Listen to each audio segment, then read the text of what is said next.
Le principal problème des banques aujourd'hui, c'est d'arriver à trouver du capital. Or, les investisseurs, qui sont vraiment très échaudés vis-à-vis de la chute des cours boursiers des grandes banques, des grands établissements financiers, ne veulent pas amener de capital. Or, au fur et à mesure que la panique continue à se dérouler, l'ensemble des actifs que détiennent les banques vaut de moins en moins cher, et donc en face, les banques doivent mettre de plus en plus de capital. Mais les investisseurs ne veulent pas leur en apporter. Alors, qu'est-ce qui reste comme solution? Pour l'instant, on voit qu'il y a trois solutions possibles.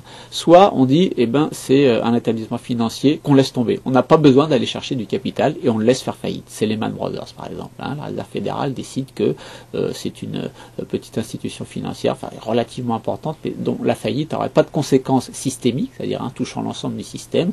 Et à ce moment-là, on ne cherche pas de capital. Puisqu'on n'en trouve pas, on n'en cherche pas. On laisse l'entreprise faire faillite. Le deuxième type de solution, c'est on laisse les acteurs privés se débrouiller entre eux. Par exemple, Bank of America a racheté Merrill Lynch. Aujourd'hui, Morgan Stanley est en difficulté. On pense que la banque américaine Wachovia va peut-être racheter Morgan Stanley. Il y a une banque anglaise qui a beaucoup de problèmes, qui s'appelle HBOS.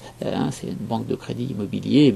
Aujourd'hui, on pense que Lloyds, qui est une de ses principales concurrentes, va racheter cette banque. Donc, on laisse les acteurs privés se débrouiller entre eux. Les plus gros mangent le plus petit. A priori, c'est la loi du marché. Ils ont perdu, ils ont joué, ils ont perdu, et tant pis, ils se font racheter, les actionnaires perdent leur bille, et ce sont les actionnaires des entreprises qui ont mieux joué qui gagnent.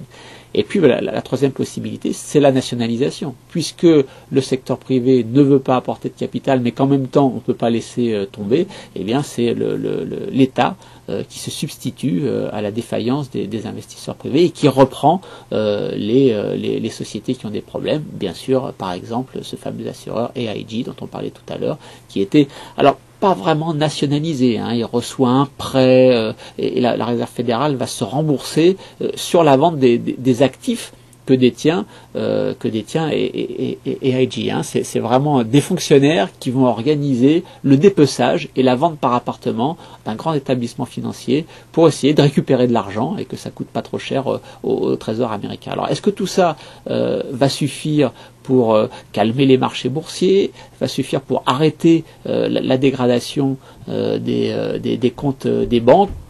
Honnêtement, on n'en sait rien, puisque l'un des problèmes fondamentaux de la finance aujourd'hui, c'est qu'elle a été bâtie sur des réseaux extrêmement opaques et que au jour le jour, pratiquement, en fonction des dépréciations d'actifs et des chutes de tel ou tel acteur financier, on découvre les expositions des autres acteurs à ceux qui avaient pris le plus de risques. Et aujourd'hui, on est bien en peine de savoir quand cette crise et surtout ce mouvement de panique enclenché vers le 15 septembre va pouvoir se terminer.